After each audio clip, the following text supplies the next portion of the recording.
Hey y'all, what we're going to do here today is we're going to cook on this UDS, the ugly drum smoker barbecue here. It's made out of a 55-gallon steel drum. I had the video on about how I made it and all that, but we're going to cook on it today. So what I got going, I got a half a chimney going. It about fell over. I'm looking at it now, and it's ready to go in here, and I'll show you the charcoal basket I got down in there. It's ready. Can you see down in there? See, I got it loaded up with charcoal. I got some wood chips in there, or chunks. I got a big old wood chunk in the chimney starter getting ready to go in there. And over here I got my heat deflector. I got foil on it to keep it clean, because I don't like cleaning up the greasy mess. But anyhow, let me run over here and get my chimney and throw it in there.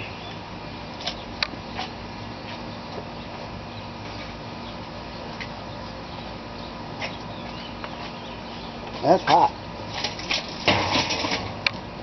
Throw it in there and get ash all over the place. Might want to pull it back out. That's hot. See down in there? That's what we got going now. Put my foil pan in there. Foil heat deflector pan. Set it right on top of the fire there. Sit down in there. Just like that there.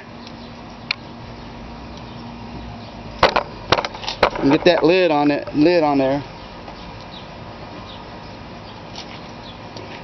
That temperature like to take off at this lid. Gets too much air down in there, temperature go way up. Right down there. There's a temperature gauge. It's already 150. Got some smoke coming out of there now already. Looky there.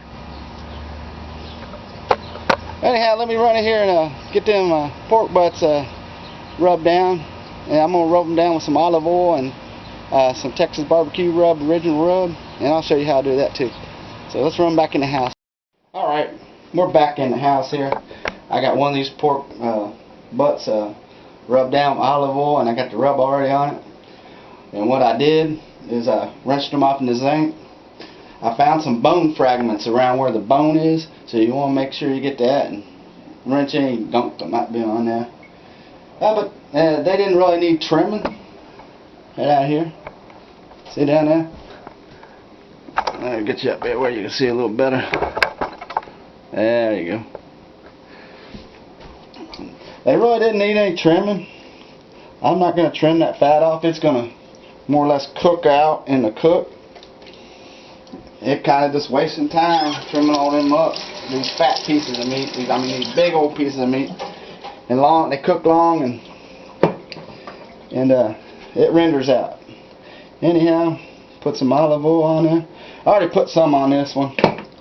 I just was going to show you, thought I'd show you how I did it. Oops, sorry about that. There we go. So I just rubbed it all over real good with the olive oil. This is the first time actually I tried olive oil.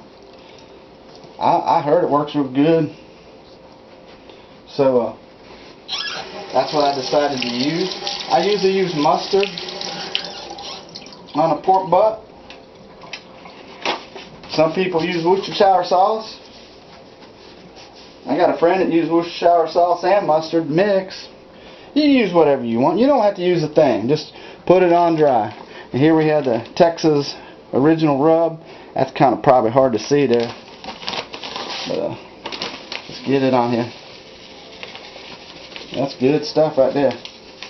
It's reasonable price too. Big old 2-pound bag like this. Well, it was 2 pounds. It was only like $14 for 2 pounds. It'll last you a while. It's good stuff. Look at that. That looks good too. So I'm gonna put this rub to it. Finish rubbing that down. And we're going to run it back out to the UDS. the ugly drum smoker and get them on there. So I'll see you outside in a few minutes here. Okay, here we go. I got them pork butts all rubbed down over here. You can look at them here. Down there. Getting ready to put them on. Them are about 10 pounds a piece. That's 20 pounds there. It's the biggest ones I've cooked, I believe. I usually get 8 or 9 pounders. That's like I said, about 10 pounds a piece. It was over 20 pounds for both of them. I got them at GFS. There's a pretty good price on them there. Okay, we'll turn over here. The ugly drum smoker here is running at about 250. That's about where I like it there. I'm going to put these on. Back side down. Like there.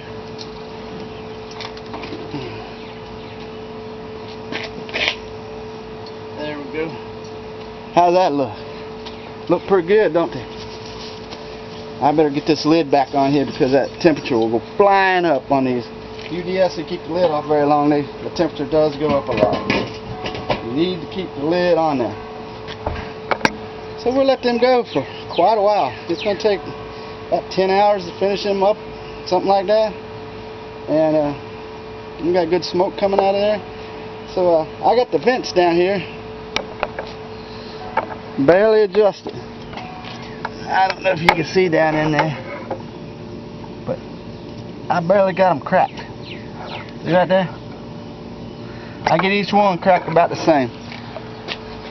I know a lot of folks, they just use one vent on there and just adjust it with the one, keep the other ones closed. I like even airflow through the bottom, so I keep them all open just a little bit. Like I said, I got 4 vents there, and it should hold a steady 250 for 15, 16 hours or so, or see. I mean, I tried it before and it seemed to work real well. Look at the smoke over here. We got good smoke coming out of the stack. See right there? I got some apple wood in there. Apple wood's good on pork. So we're going to let it go for a while, and I'll see you here in a few hours. There we are. We're back. It's been about 5 hours into this cook. That temperature started out about 250. It went down to about 230, and I had to do some readjustment on the vents. Anyhow, like I said, it's been about 5 hours into this cook. I haven't even looked at them. Just best just to leave the lid alone and let them cook. If you're looking, you ain't cooking. Anyhow, I think they're going around there pretty good. Let me see down here. I'll take an eyeball at them. Hang on. Down here. See down there?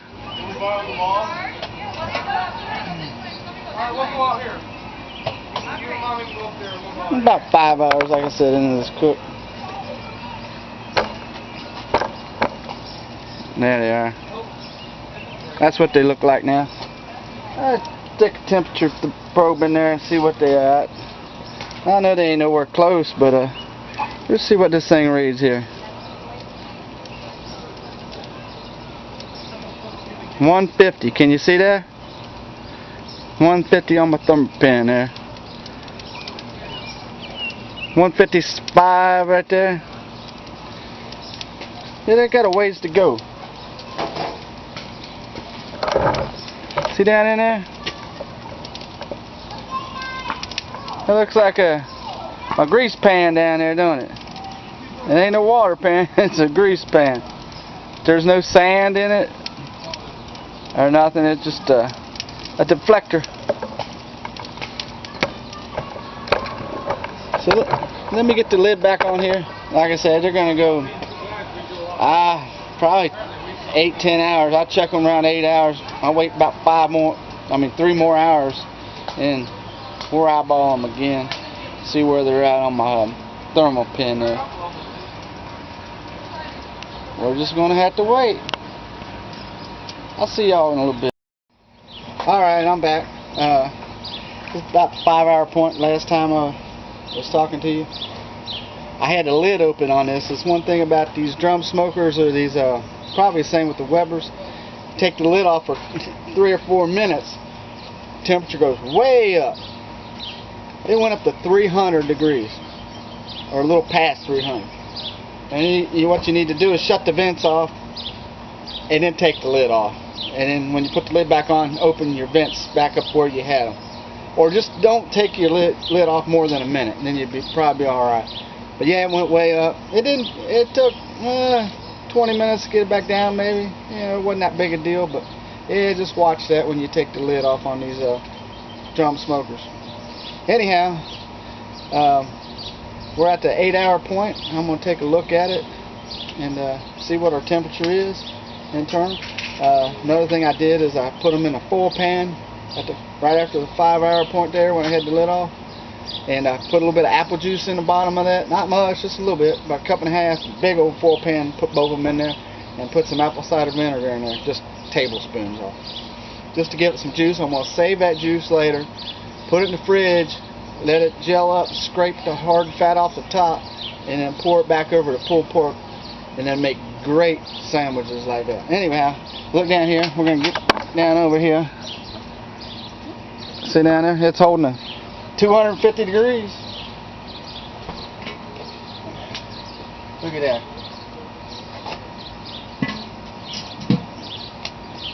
Can you see down there? See what the temperature is here. I'll move you up here to get you a better look. What's going on down there? There you go. GW, my lighter.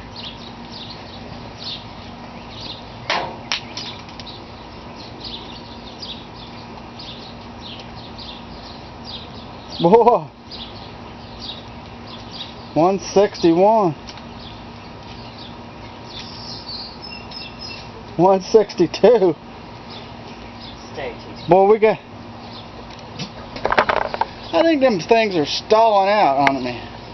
Whew, boy, what was it? 150 there before? Only 162 now. It's been what, 3 hours later? Well, it's going to be a long night. It's about 8 o'clock now. I didn't get them on till late. It's about 12 o'clock noon. So we're just going to have to get them done. I'm going to get that lid back on there. Temperature go right on up there. But anyhow, I'll let you know how it goes here a little later. Get back with you. Alright. We've been at this for a while. It's 2.5 more hours went by. We're at the 10.5 hour mark. We're going to see what's going on with these pork butts. I don't know if they're ready or not, to be honest with you, but look down here, we're going to check them out, okay? See if I can get you up there real close. I don't know if you can see that.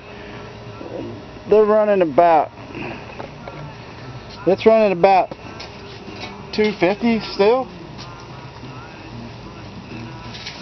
Look at that, that looked good. I don't know if you can see that. I don't have good light out here. It's dark now. But let's see what this probe says here.